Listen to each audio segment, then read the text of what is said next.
Então, vamos lá. Hoje a gente vai mergulhar fundo nas ideias de Hélio Couto, um pensador brasileiro que tem uma visão bem particular sobre a natureza da realidade e, sabe, os desafios que a gente enfrenta como coletivo.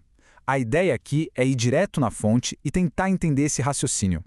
Para começar, o Couto joga uma questão fundamental sobre como a gente percebe as coisas. Imagina só a cena.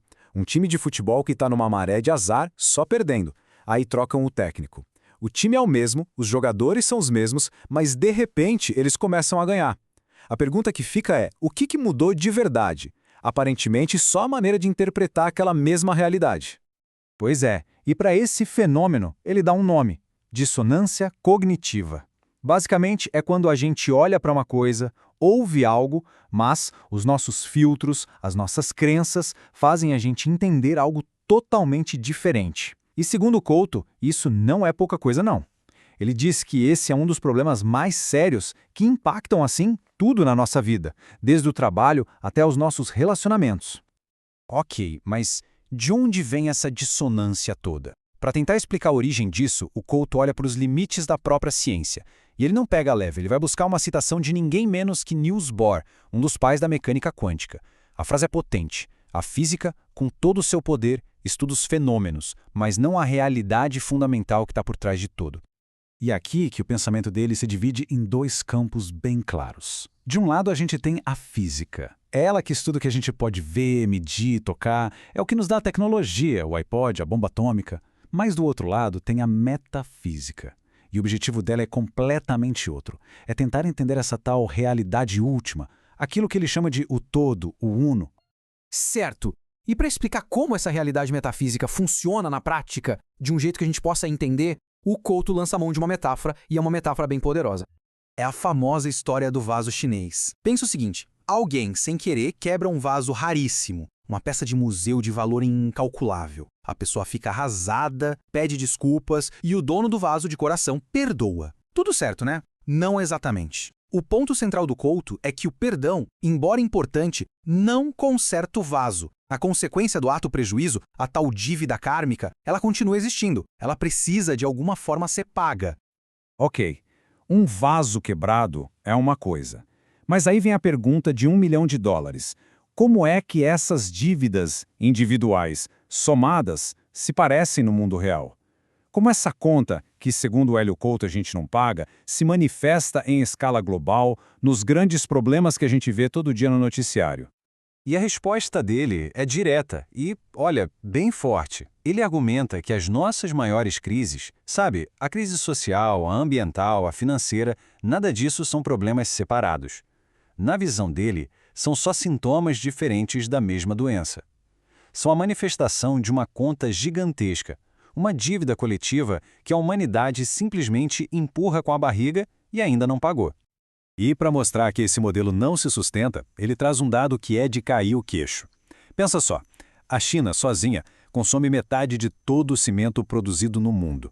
Metade. O que isso quer dizer na prática? Que o nosso modelo de desenvolvimento ocidental é impossível de ser replicado para todo mundo. Simplesmente não tem planeta que aguente, os recursos não existem. Outro ponto que ele bate muito é no ciclo das bolhas financeiras. Ele mostra que isso não é de hoje. Desde a mania das tulipas lá no século XVII, passando por 1929, até a crise de 2008, o padrão se repete. Uma bolha é criada, ela infla, estoura e no fim do dia a riqueza se concentra ainda mais na mão de poucos. Para ele, a história continua se repetindo porque a lição principal nunca é de fato aprendida.